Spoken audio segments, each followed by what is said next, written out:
आप सुन रहे हैं विविध भारती गीतों भरी कहानी। आइए आज सुनते हैं विमल चंद्र पांडे की लिखी गीतों भरी कहानी पिता का चश्मा। वाचन स्वर विमल चंद्र पांडे का है। जिंदगी का सफर है ये कैसा सफर, कोई समझा नहीं, कोई जाना नहीं। जहां कार खड़ी थी, बेटा वहां से टहलता हुआ कुछ दूर चला गया था और पीठ पिता की तरफ थी। पिता की नजर बेटे की तरफ नहीं थी। वो कालिंदी कुंज के उस ब्रिज से उफनती हुई यमुना को देख रहे थे। कुछ दूरी पर दो लड़के अपनी बाइक स्टैंड पर लगाकर मोबाइल से कुछ करतब रिकॉर्ड कर रहे थे। पिता नए जमाने की इन नई मनोरंजन विधियों से दूर थे और इन्हें ठीक नजरों से नहीं देखते थे। उन्होंने नीचे बह रहे गंदे पानी से अपने शहर के पानी की तुलना की और उनके चेहरे पर बिखरा हुआ अफसोस और गहरा हो गया। वो ब्रिज से थोड़ा और झुककर देखने लगे। क्या हुआ अंकल, कूदण का इरादा है के? एक लड़के ने मोबाइल को ट्राइपॉड पर लगाते हुए मजाकिया अंदाज में पूछा। उन्होंने हल्के से सिर घुमाकर लड़के की तरफ देखा। आंखों में कुछ ऐसा था कि लड़का अलर्ट हो गया। ओ तेरी! लड़का तेजी से उनकी तरफ लपका। उसके साथी ने गर्दन घुमाकर देखना चाहा कि उसका जोड़ीदार कहां जा रहा है। उसने जो देखा, उसके हाथ पांव भी कुछ पलों के लिए रुक गए। एक बूढ़ा ब्रिज की रेलिंग पर चढ़ रहा था और अब आखिरी पायदान पर था। रुक जा अंकल! लड़का चिल्लाता हुआ दौड़ा। तेज आवाज सुनकर बेटे ने भी यूं ही सरसरी निगाह से पीछे देखा और फिर से फोन पर बात करने लगा। पलटने के बाद उसकी आंखों का सिग्नल उसके दिमाग तक पहुंचा और उसे यकीन नहीं हुआ कि उसने क्या देखा है। वो तेजी से पलटा और वहीं से चिल्लाता हुआ उनकी तरफ दौड़ा, पापा! लेकिन तब तक बूढ़ा किसी बेरहम दुर्घटना की तरह घट चुका था। दो लंबी छलांगों में बेटा वहां पहुंचा और बदहवास नीचे देखने लगा। कुछ पलों तक उसे समझ में नहीं आया कि उसे क्या करना चाहिए, लेकिन जब कुछ सेकंड्स बाद उसके होशो हवास वापस आए तो पागलों की तरह इधर उधर देखने लगा। गाड़ियां ब्रिज से एक के बाद एक गुजर रही थी, लेकिन किसी को दाहिने बाएं देखने की फुर्सत नहीं थी। कुछ लोग बाइक और स्कूटर से जा रहे थे, लेकिन उनको भी कार वालों जितनी ही जल्दी थी। उतनी ही जल्दी कुछ इक्का दुक्का साइकिल से गुजर रहे वालों को थी। बेटा बदहवासी में चिल्लाने लगा और धीरे धीरे ब्रिज की रेलिंग पर चढ़ने लगा। अरे बचाओ, कोई है? हेल्प! भाई रुक जाओ, मेरे पापा गिर गए यार, प्लीज हेल्प कर दो। उसने आते जाते लोगों से गुहार लगाई, जो अपनी बाइक 60 से 50 करते और 55 होने से पहले ही फिर से 60 कर देते। वो गुहार लगाता हुआ उन लड़कों से भी हाथ जोड़कर देखने लगा जो अब उसके एकदम पास आकर खड़े थे। सबने बुलाने से क्या होगा, तैरना भी तो आना चाहिए, दूसरे लड़के ने शांत अंदाज में कहा। तुम्हें आता है? प्लीज बताओ। बेटा जल्दी में था। नीचे उसका पिता कहीं नजर नहीं आ रहा था और वो एक बार सड़क की ओर देख रहा था तो दूसरी बार नदी की तेज धार की तरफ। हाँ आता है, दोनों ने एक साथ कहा और अपनी शर्ट के बटन एक साथ खोलने लगे। बेटे ने दोनों के एक एक हाथ पकड़ लिए। प्लीज मेरे पापा को बचा लो, मैं तुम्हारा एहसान कभी नहीं भूलूंगा, बेटे ने गिड़गिड़ाते हुए कहा। हमें क्या मिलेगा? दोनों ने शर्ट के आखिरी बटन खोलते हुए पूछा। तुम जो कहोगे, दोनों को 5-5 हजार, बेटे के मुंह से निकला। दूसरा लड़का वापस शर्ट के बटन बंद करने लगा। बेटे का दिल दहल गया। उसको देख पहला लड़का भी बटन बंद करने लगा। क्या हुआ? बेटे ने रुआसी आवाज में पूछा और नीचे देखा। बहाव बहुत तेज था। 10-10 बोल दोनों को, जान का खतरा से नीचे। हाँ 10-10, जल्दी जाओ। दोनों लड़कों ने शर्ट उतार फेंकी और तेजी से यमुना में छलांग लगा। दुखी मन मेरे सुन मेरा कहना, जहाँ नहीं चैना वहाँ नहीं रहना। दुखी मन मेरे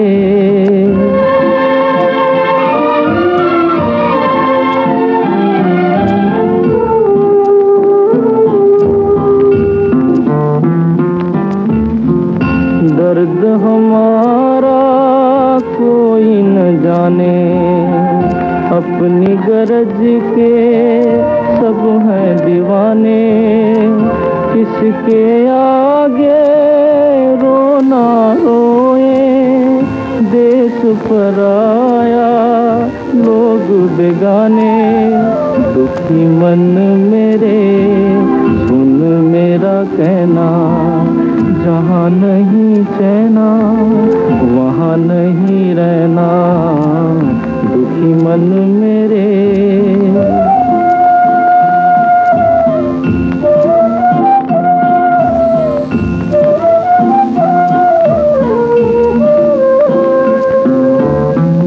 लाख यहाँ झोली फैला ले, कुछ नहीं देंगे इस जग वाले, पत्थर के दिल मोमन होंगे, चाहे जितना नीर बहा ले, दुखी मन मेरे सुन मेरा कहना, जहाँ नहीं चैना वहाँ नहीं रहना, दुखी मन मेरे। अमरकांत सिंह रिटायर्ड 2 साल पहले पत्नी की मौत हुई, तब से दुनिया से बेजार होते जा रहे हैं। इस कदर बेजार की जीने की वजहें हर रोज पिछले दिन से कम दिखाई देती है। जीने का फलसफा कितना आसान है कि जब तक वजहें रहें वही नदी, तालाब, आसमान, हवाएं सुहानी लगती हैं, और ना रहे तो सब कुछ मौत की ओर धकेलता सा लगता है। रिटायरमेंट के बाद उनकी जिंदगी से रोमांच गायब होता जा रहा था, और एक दिन अचानक उन्होंने पाया कि उनकी जिंदगी ही उनको छोड़कर जा चुकी है। उनकी पत्नी आत्मजा यूनिवर्सिटी में प्रोफेसर थी और उनकी जिंदगी में आदत की तरह शामिल थी। दरअसल उनके जाने के बाद उन्हें पता चला कि उन्होंने अपनी दुनिया में किसी को आने नहीं दिया है। पत्नी के साथ सब कुछ इतना मुकम्मल लगता था कि उन्होंने धीरे धीरे ज्यादातर दोस्तों, रिश्तेदारों और सहकर्मियों को बाहर के वलयों तक सीमित कर दिया था। उनके सबसे भीतरी वलय में सिर्फ आत्मजा थी, बेहद सुरीली, बेहद सौम्य और जिंदगी से निहायत भरपूर। उनके जाने के बाद वो इतना अकेला महसूस करते थे जैसे उनका दाहिना हाथ उनके बाएं हाथ को नहीं पहचानता। उनकी तबीयत ऐसी बेजार हो गई थी कि सुबह गार्डन की सैर में जब वो 2 चक्कर मारकर आसपास के परिचितों के साथ बैठते तो उन्हें उनके मुंह चलते हुए दिखाई देते, किसी की आवाज उन तक नहीं पहुंचती। वो आत्मजा से चुपचाप बातें किया करते और कभी कभी तो मुस्कुरा भी देते। उन्हें मुस्कुराता देख कोई पड़ोसी उनको घूरता तो वो तुरंत गंभीर मुद्रा बना लेते। धीरे धीरे उनकी तबीयत बिगड़ने लगी। उन्होंने सुबह टहलना बंद कर दिया, चुपचाप घर में पड़े रहते। मेड आकर साफ सफाई कर जाती, खाना बना जाती और वो खाकर फिर पड़ जाते। बेटा सनमार्ग दिल्ली में मैनेजर था। कुछ महीनों बाद वापस आया तो बाप की हालत देखकर हैरान रह गया। इतनी उम्र में उसने कभी अपने कड़क अनुशासन पसंद बाप को 2 दिन बड़ी दाढ़ी में नहीं देखा था। इस बार महीने भर बढ़ी दाढ़ी और बेतरतीब बालों के साथ फैमिली डॉक्टर ने भी सलाह दी कि उन्हें अकेला छोड़ा जाना ठीक नहीं। जज साहब ने लगभग पूरी उम्र अपने इस छोटे शहर में बिताई थी और अब दिल्ली जाने को बिल्कुल तैयार नहीं थे, लेकिन बेटे की जिद और इमोशनल हथियारों के आगे झुकना पड़ा। उनके बचपन के दोस्त अनिरुद्ध सिंह ने इसमें बड़ी भूमिका निभाई, जिनसे उन्होंने अपने आप को लगभग काट लिया था।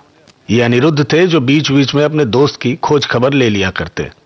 वो भी इसी शहर में थे, लेकिन रिटायरमेंट के बाद अपनी पत्नी के साथ बेटी के पास दिल्ली शिफ्ट हो गए थे। उनकी बेटी टीना दिल्ली की एक बड़ी एड एजेंसी में कॉपीराइटर थी। दिल्ली आए उन्हें 2 साल हो चुके हैं, लेकिन उनका दिल एक भी दिन उस शहर में नहीं लगा। उनका अकेलापन उस शोर शराबे वाले शहर में और ज्यादा कांटेदार होकर उनकी आत्मा में चुभने लगा है। उन्हें अक्सर लगता कि सनमार्ग ने दिल्ली लाकर उनके जीने की रही सही संभावना को भी खत्म कर दिया है। वो अपने बिस्तर पर लेटे हुए थे और डॉक्टर पर्ची पर कुछ लिख रहा था। ये ग्रेटर नोएडा का वो इलाका था जहां कुछ साल पहले तक सिर्फ गांव थे, लेकिन अब एक सीध में ऊंची ऊंची इमारतें नजर आती थीं। सनमार्ग ने जो फ्लैट खरीदा था वो जी ब्लॉक में 19वें माले पर था और डॉक्टर सी ब्लॉक में रहता था। जज साहब चुपचाप खिड़की से बाहर देख रहे थे।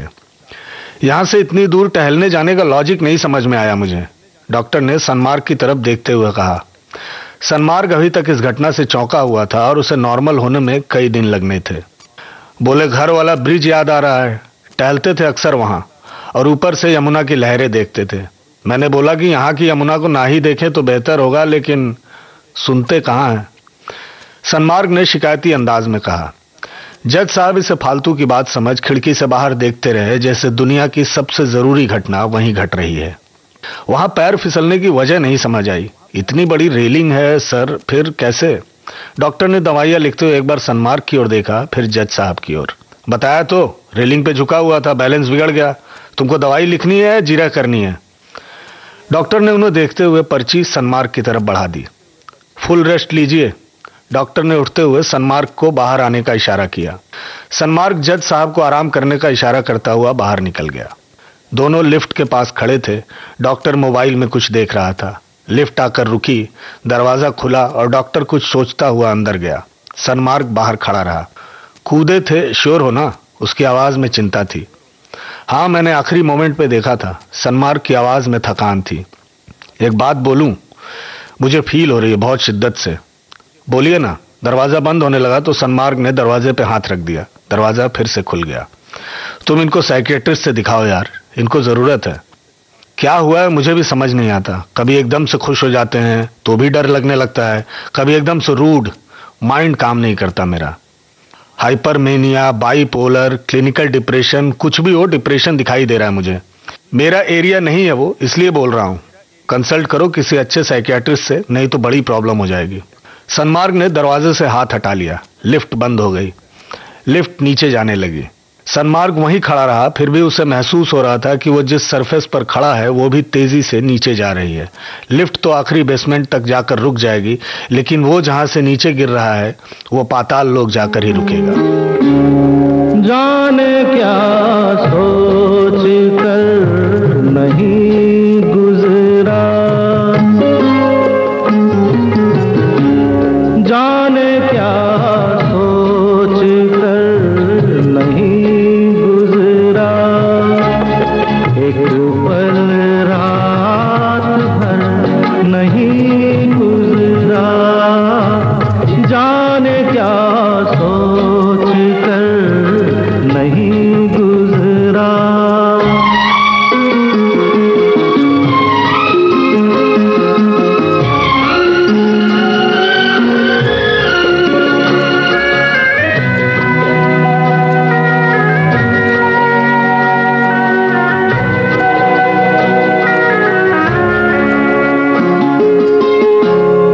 अपनी तन्हाई का औरों से ना शिकवा करना,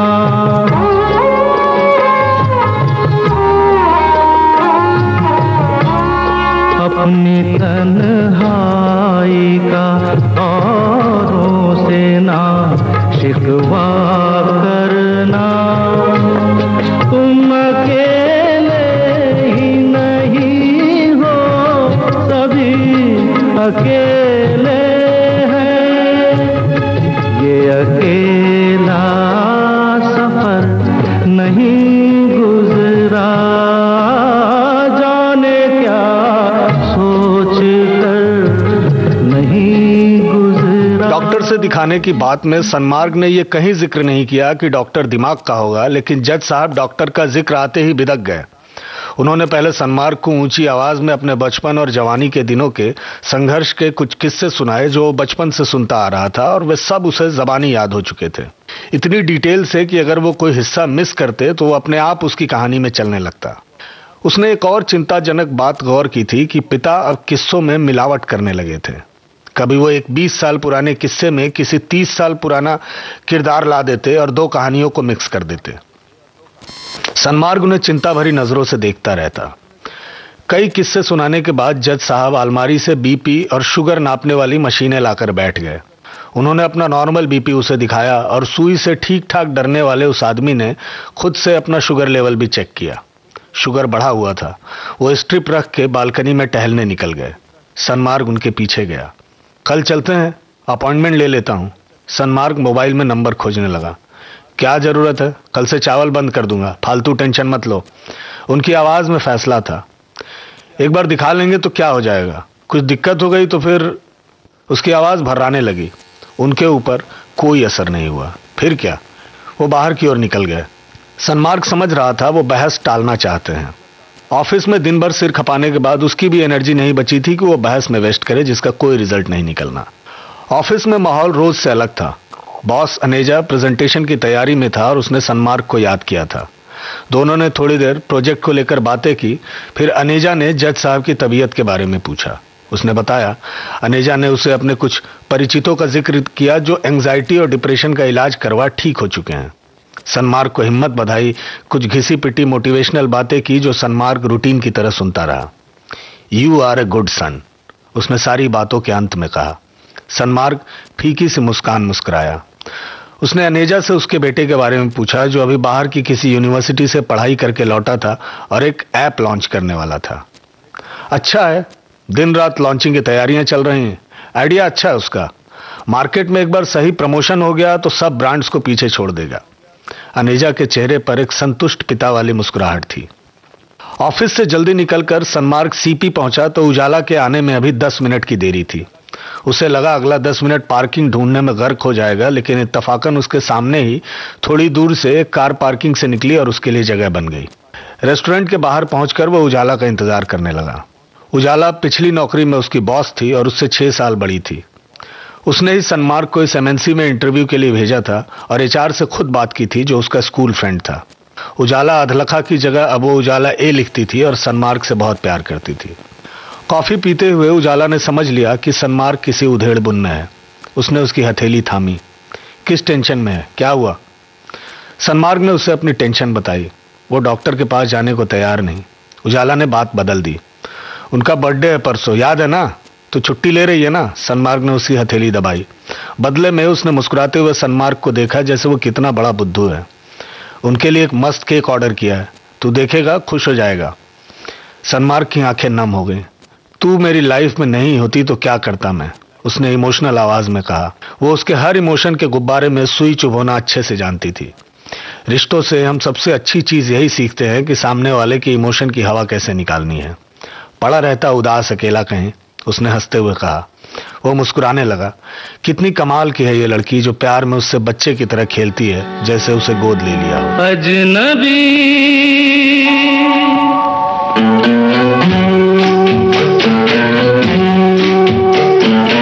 अजनबी तुम जाने पहचाने से लगते हो। अजनबी तुम जाने पहचाने से लगते हो।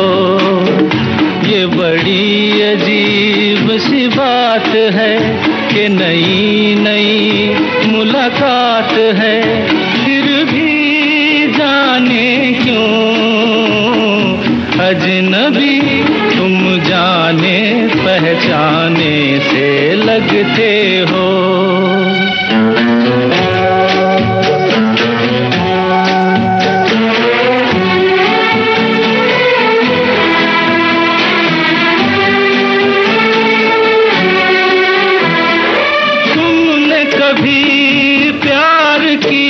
किसी राही से तुमने कभी प्यार किया था, किसी राही से तुमने कभी वादा किया था, किसी साथी से। न वो प्यार रहा न वो बात रही, फिर भी जाने क्यों अजनबी तुम जाने पहचाने से लगते हो। अजनबी। सनमार्ग घर पहुंचा तो दरवाजे पर 4-5 अनजानी चप्पलें देखकर डर गया।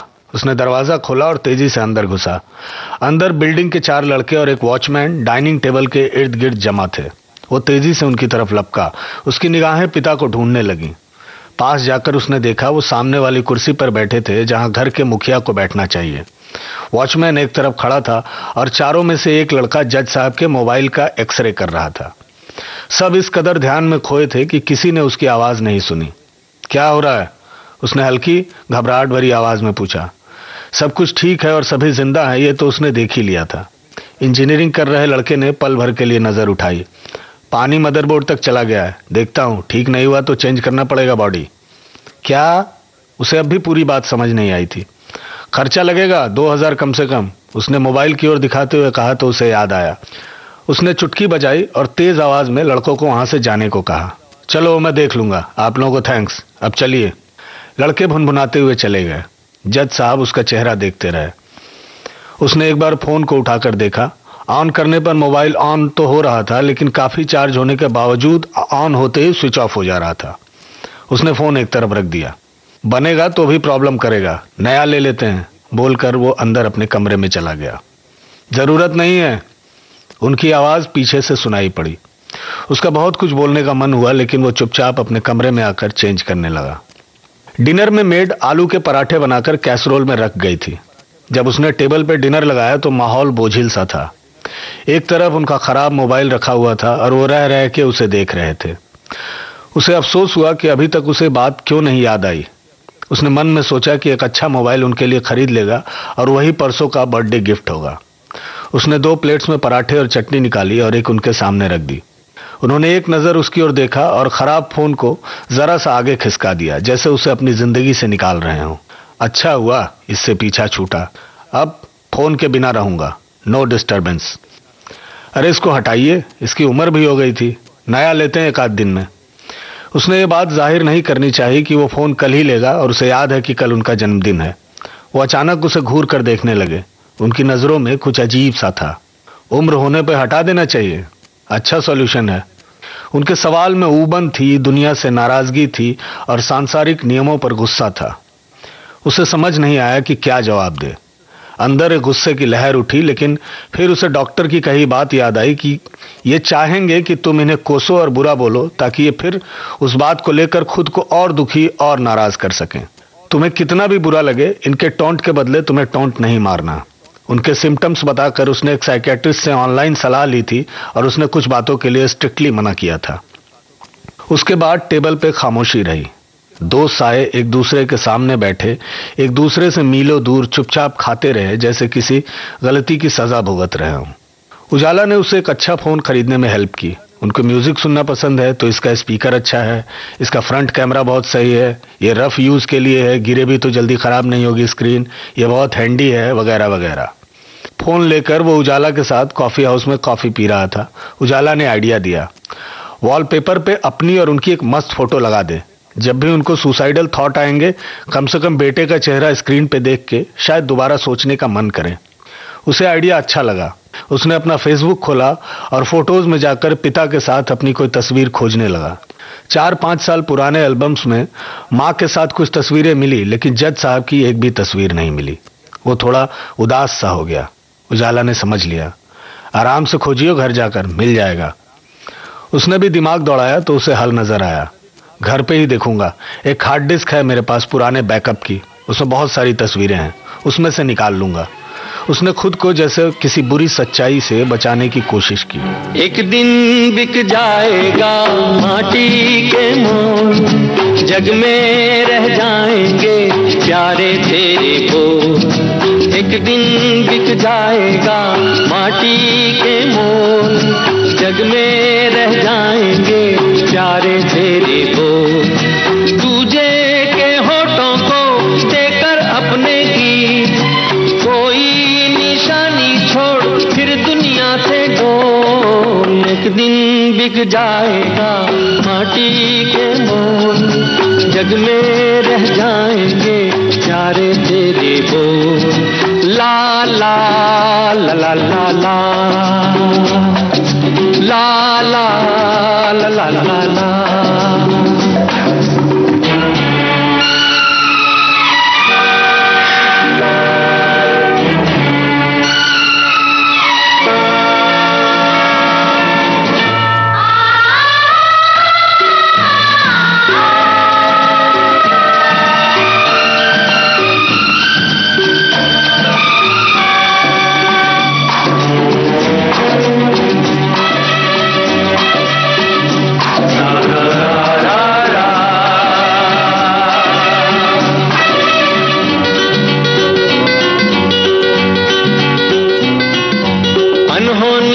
पथ में कांटे लाख बिछाए, होनी तो फिर भी बिछड़ा यार मिलाए।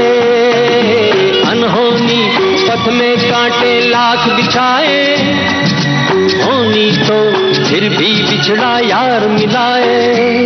ये बिरहा ये दूरी दो पल की मजबूरी, फिर कोई दिल वाला काहे को घबराए। करम पम धारा जो बहती है मिलके रहती है, बहती धारा बन जा फिर दुनिया से दो। एक दिन बिक जाएगा माटी के मोल, जग में रह जाएंगे प्यारे तेरे को। ला ला ला ला ला ला ला ला ला ला ला।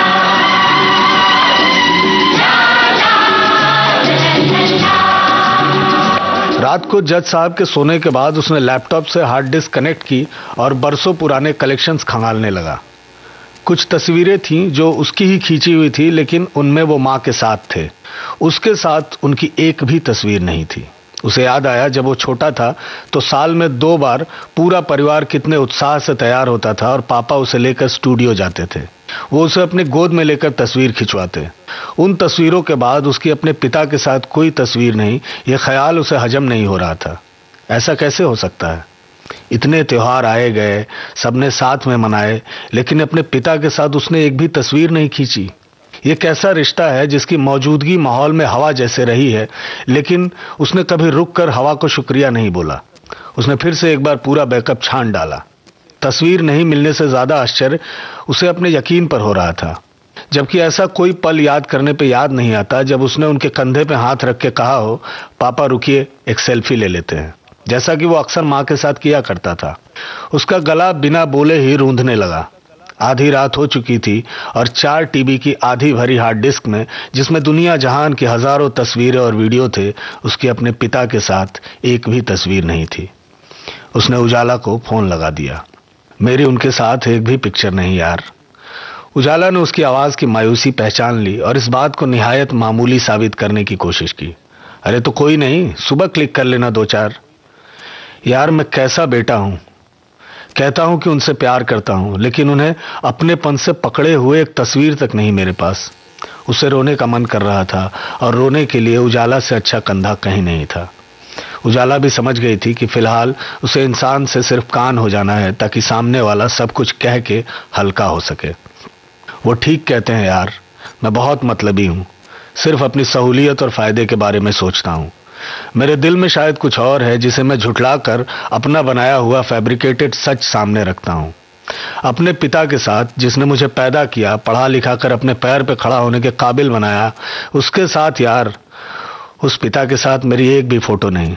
कई फोटोज ऐसे लोगों के साथ मिली जिनसे जिंदगी में सिर्फ एक बार मिला हूं, लेकिन इनके साथ। उसकी आवाज भर्रा गई। उजाला ने संभालने की कोशिश की। देख मैं समझती हूं हम शायद अपनी दुनिया में कुछ ज्यादा ही बिजी हैं, लेकिन अब तो तूने ये रियलाइज कर लिया ना, रोने बिलबिलाने का कोई फायदा नहीं। जो कर सकता है उतना तो कर। सुबह कई सारी पिक्स क्लिक कर लेना। I will help you to select the right one, okay? Phone काटने के बाद वो उनके कमरे में गया। हल्के से लाइट जलाई। वो सो चुके थे। उनके चेहरे पे बच्चों जैसी शांति थी और फरिश्तों जैसी मासूमियत। उसने कांपते हाथों से उनकी एक तस्वीर क्लिक की। तस्वीर देखते ही उसका मन अजीब सा हो गया। उस तस्वीर को कुछ सेकंड्स तक देखने से उसका कलेजा दहलने लगा। उसने जल्दी से तस्वीर डिलीट की और उनके पास बैठ गया। उसने उनका हाथ पकड़ा और गौर से देखने लगा। हाथ की चमड़ी पर झुर्रियां थी और 2 मोटी नसें सर्किट की तरह एक दूसरे का रास्ता काट रही थीं। वो उनकी कलाई सहलाने लगा। इतनी झुर्रियां कब आई? उसकी नजर उनके चेहरे पे गई। चेहरे की स्किन ढीली पड़ चुकी थी। बड़ी मुश्किल से उसने खुद को शांत किया था, लेकिन मन फिर से भरने लगा था। उसे लगा जैसे उसने अपने पिता को बरसों बाद देखा है। एक ही साथ एक ही छत के नीचे रहते हुए ये कैसे मुमकिन है? उसे अचानक लगा कि पिछली बार जब उसने इस तरह अपने पिता को देखा था तो वो जवान थे, उनकी स्किन टाइट थी और वो बोलते हुए अक्सर मुस्कुराने या हंसने लगते थे। उसे पिता के दिए सारे इल्जाम सही लगने लगे, बल्कि कई नए इल्जाम उसका दिमाग उसके ऊपर लगाने लगा। उसे पिता के दिए सारे इल्जाम सही लगने लगे, बल्कि कई नए और फ्रेश इल्जाम उसका दिमाग उसके ऊपर लगाने लगा। उसे लगा वो उन्हें एक बार कस के गले लगा ले, लेकिन तभी उनकी आंखें खुल गईं। उसने जल्दी से खुद को कंट्रोल किया और आंखें पोंछ ली। वो उठ के बैठ गया। कितना बज गया?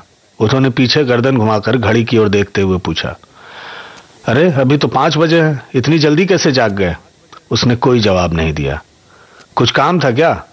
उसे लगा कलेजे में सब इकट्ठा किया हुआ एक साथ बाहर निकल आएगा, लेकिन उसने फिर से खुद को संभाला। नहीं, बस उसने बोलते हुए सोचा कि साथ में फोटो खींचने की कोई जुगत निकाले। वो उन्हें गौर से देखने लगा। कलेजे में जो रुका बैठा था उसमें से कुछ बाहर आने का रास्ता खोजने लगा और थोड़ा बहुत तरल रूप में आंखों में नजर भी आने लगा। जज साहब ने उधर नहीं देखा। वो उठे और बाथरूम की तरफ चले गए। वो वहीं बैठा हुआ थोड़ी देर उस रास्ते की तरफ देखता रहा जिधर वो गए थे। न हंसना मेरे गम पे, इंसाफ करना, जो मैं रो पड़ूं तो मुझे माफ करना।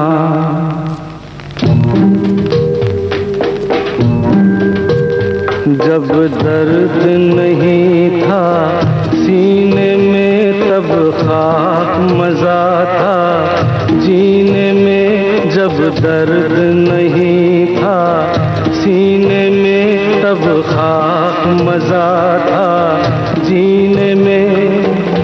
अब के शायद हम भी रोए सावन के महीने में। जब दर्द नहीं था सीने में तब खाक मजा था जीने में। अब के शायद हम भी रोए सावन के महीने में। जब दर्द नहीं था सीने में तब खाक मजा था जीने में।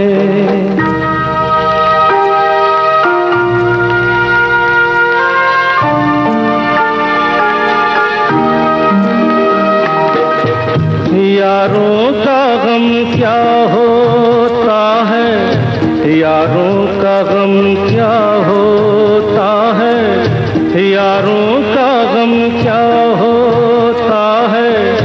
मालूम न था अनजानों को साहिल पे खड़े होकर हमने देखा अक्सर तूफानों को।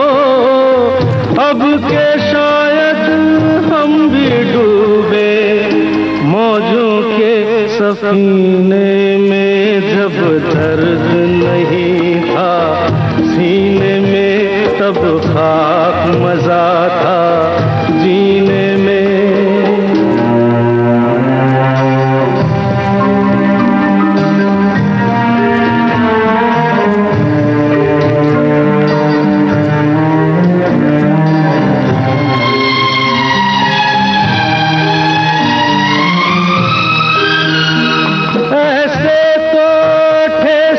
लगती थी जब अपने रूठा करते थे, इतना तो दर्दन होता था जब सपने टूटा करते थे। अब के शायद दिल भी टूटे, अब के शायद हम भी रोए सावन के महीने में। जब दर्द नहीं था सीने में तब खाक मजा था जीने में।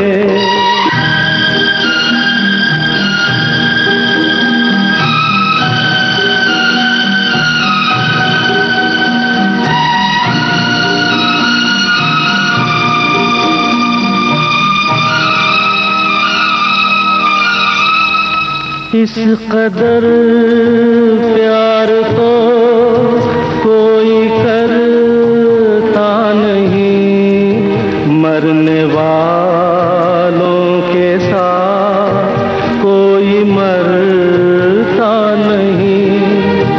आपके सामने मैं ना फिर आऊंगा, गीत ही जब न होंगे तो क्या गाऊंगा। मेरी आवाज प्यारी है तो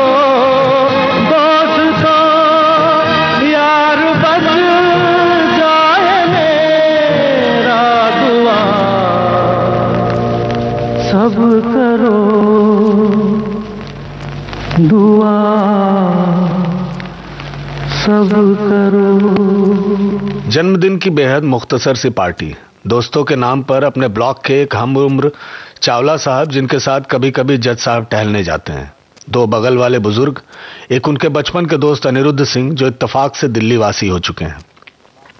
दुनिया इधर की उधर हो जाए, अनिरुद्ध कभी अपने दोस्त से मिले एक हफ्ता पार नहीं होने देते। एक वो ही हैं जिनसे जज साहब इस कदर जुड़े हुए हैं कि मैसेज से ही सही लगातार टच में रहते हैं। उनकी बेटी टीना सनमार्ग की अच्छी दोस्त है।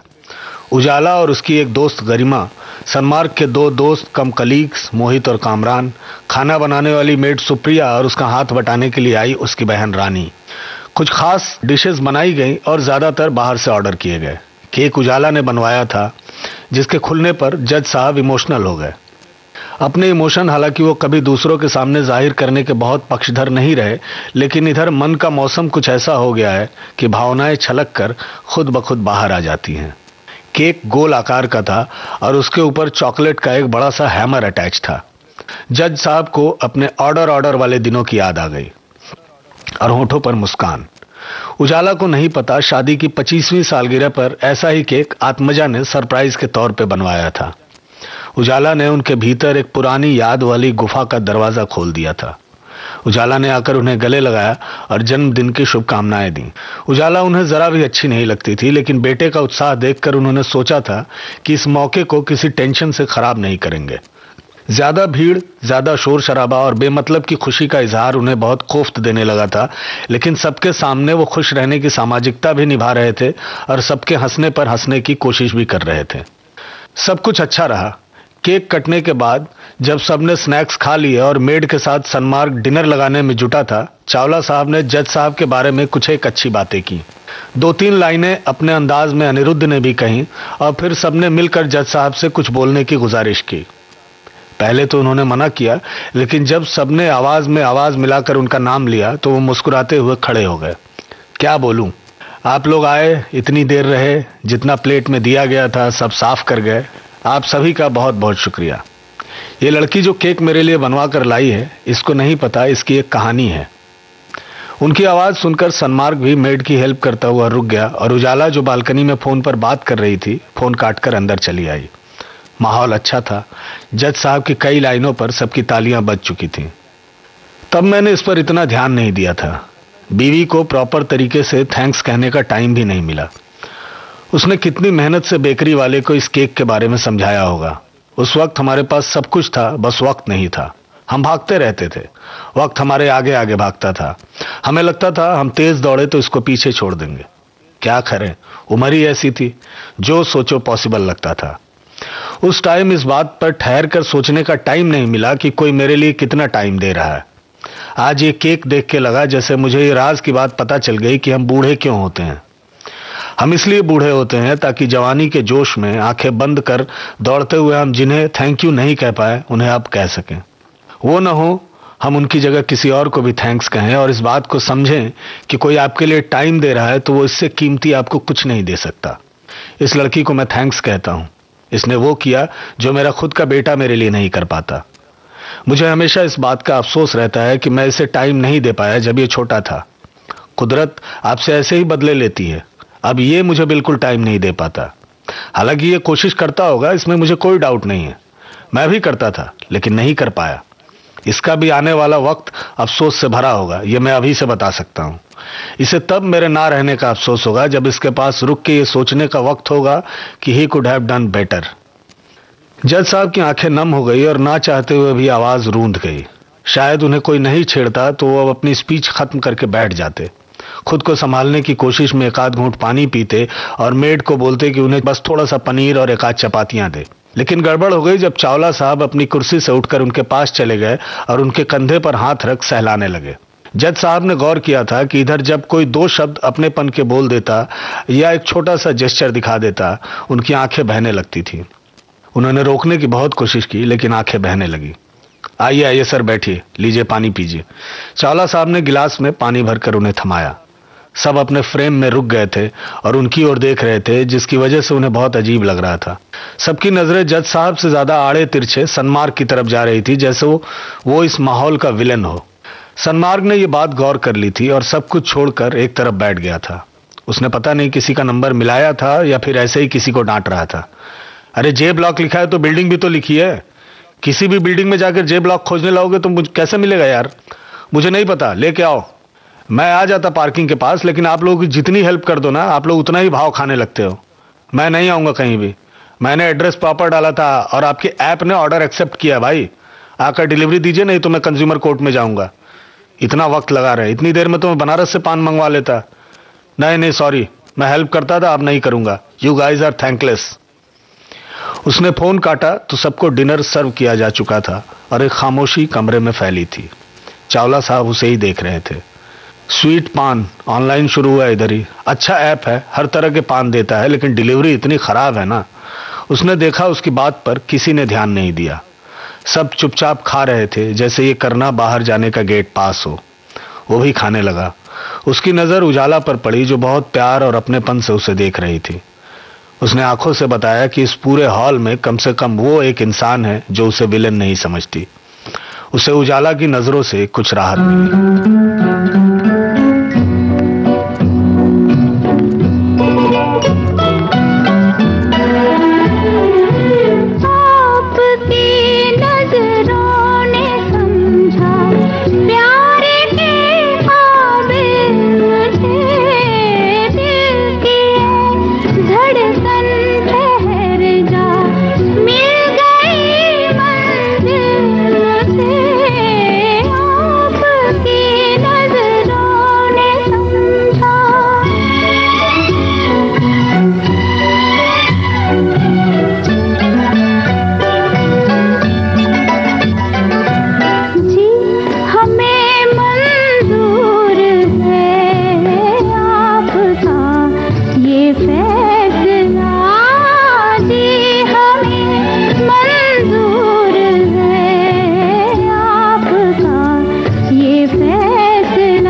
आसपास वाले सब चले गए तो उजाला भी अपने कलीग्स के साथ निकल गई। टीना की जल्दबाजी देखकर अनिरुद्ध भी निकलना चाहते थे, लेकिन उन्हें जज साहब ने जबरदस्ती रोक रखा था कि कुछ बात करनी है। सबके जाने के बाद जब सनमार्ग किचन में सुप्रिया की बर्तन समेटने वगैरह में मदद कर रहा था, उन्होंने अनिरुद्ध को अपने सामने बैठने का इशारा किया। टीना भी दरवाजे पर टेक लगाए मोबाइल में खोई थी। उन्होंने उसको आवाज देकर उसे भी साथ बैठने को कहा। अनिरुद्ध समझ नहीं पा रहे थे कि आखिर ऐसी कौन सी जरूरी बात है। जज साहब ने भूमिका बनाकर जब बात शुरू की तो बाप बेटी दोनों को गुस्से से ज्यादा हैरानी हुई। टीना ज्यादा चौंकी हुई थी। आप मजाक कर रहे हैं ना? उसने उन्हें घूरते हुए पूछा। इसमें मजाक क्या है? तुम्हारे पापा और मैंने फिक्स किया था तुम्हारे जन्म के टाइम, यू नो दैट। उन्होंने अपनी बात पे जोर दिया। या आई नो दैट, लेकिन उसको लेकर मेरा स्टैंड क्या है वो लास्ट ईयर मैं बता चुकी हूं। अब आप इस चुटकुले को दोबारा क्यों सुना रहे हैं अंकल? Come on. टीना ने उनका हाथ पकड़ा और उन्हें हंसाने की नाकामयाब कोशिश की। वो सीरियस थे। अनिरुद्ध के चेहरे पर भी मुस्कान आ गई। वो फिर भी सीरियस थे। तुझे अपने वादे को पूरा नहीं करने का कोई अफसोस नहीं?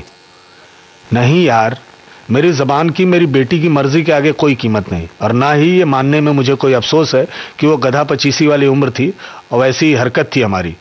तू थोड़ी देर के लिए किचन में जाएगा? जज साहब ने अपने बचपन के दोस्त की ओर देखा, फिर उनकी बेटी की तरफ। दोनों की हैरानी और बढ़ गई। अमे तुम एक ससुर न बन गए हो, अभी न अंकले हो, जौन तुम्हारा लक्षण है अंकले रहो। अनिरुद्ध किसी भी इमोशन के एक हद से ज्यादा होने पर देसी टोन में उतर आते थे। मुस्कान अब भी चेहरे पे थोड़ी सी बची थी, लेकिन टीना फिर से मामला एक बार क्लियर कर देना चाह रही थी। अरे पापा यार, जाओ ना किचन में, उसकी हेल्प कर दो। सोनू, पापा को अंदर बुलाना, उसने ऊंची आवाज में सनमार्ग को कहा। सनमार्ग ने वहीं से आवाज लगाई। आइए अंकल, ग्रीन टी बना रहा हूं। अनिरुद्ध किचन की तरफ चले गए। जज साहब टीना की तरफ घूमकर बैठ गए। कसमें, वादे, प्यार, वफा सब बातें हैं, बातों का क्या। कसमें, वादे, प्यार, वफा सब बातें हैं, बातों का क्या। कोई किसी का नहीं, ये झूठे नाते हैं, नातों का क्या।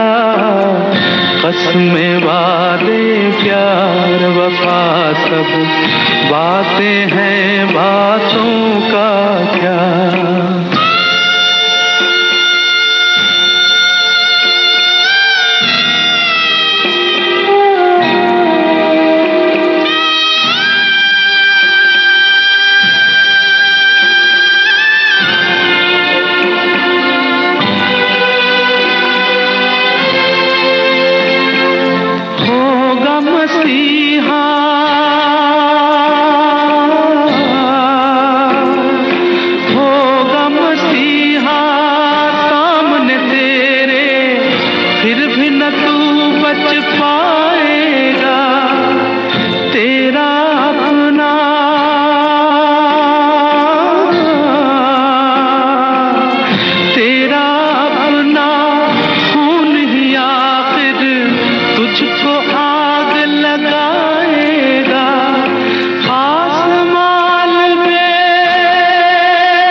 कसमें, वादे, प्यार, वफा सब बातें हैं, बातों का क्या।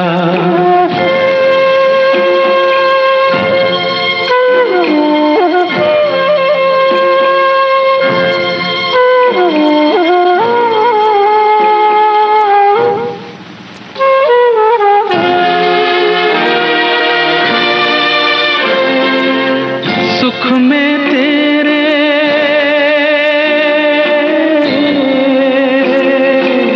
सुख में तेरे साथ चलेंगे, दुख में तब मुख मोड़ेंगे। दुनिया वाले,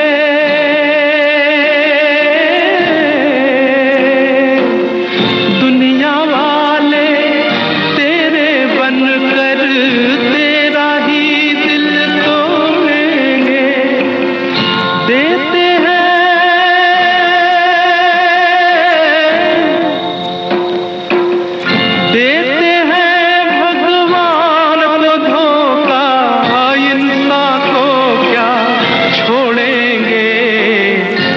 कसमें वादे प्यार वफा सब बातें हैं, बातों का क्या, कोई किसी का नहीं ये झूठे नाते हैं, नातों का क्या, कसमें वादे प्यार वफा सब बातें हैं, बातों का क्या।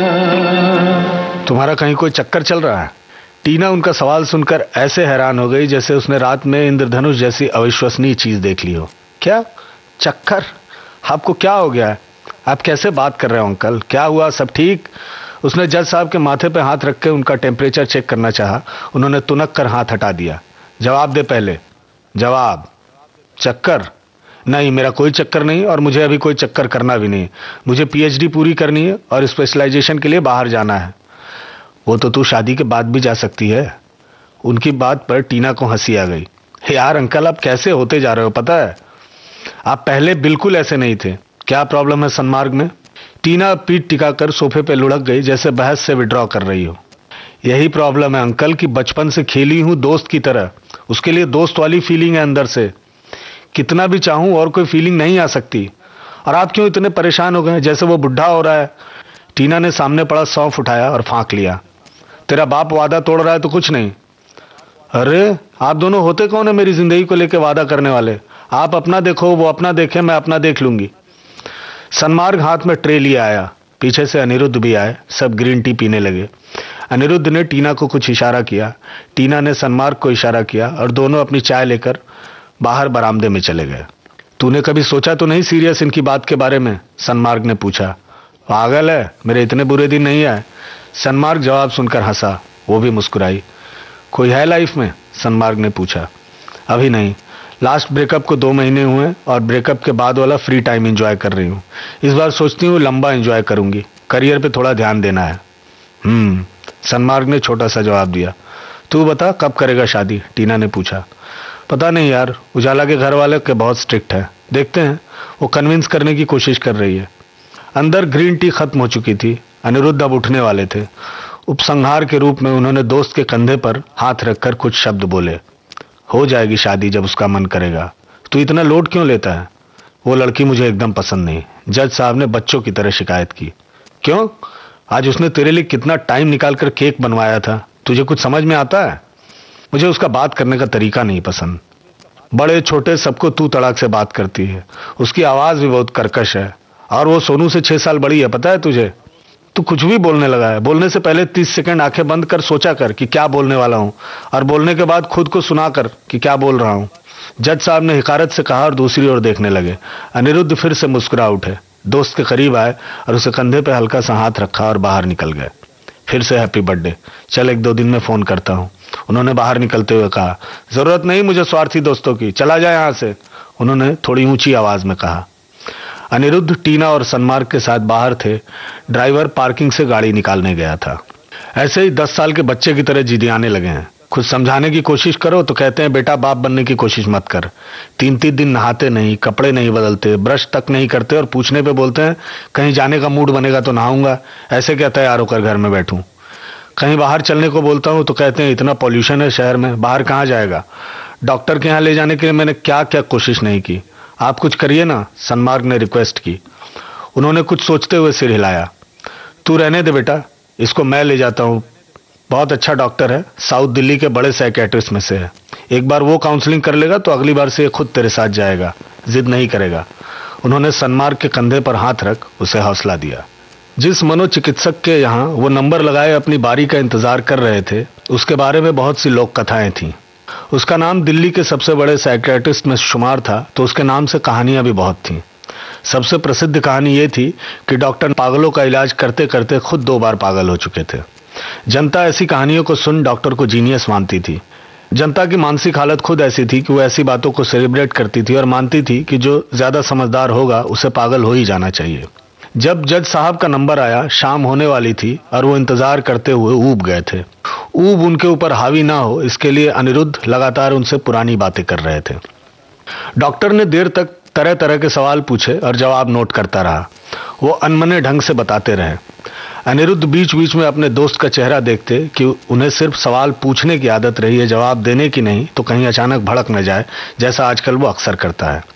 डॉक्टर ने आखिर में एक फैसलाकुन सवाल पूछा, आपको क्या लगता है आपकी लाइफ कैसी रही है, शानदार, एवरेज या बिलो एवरेज?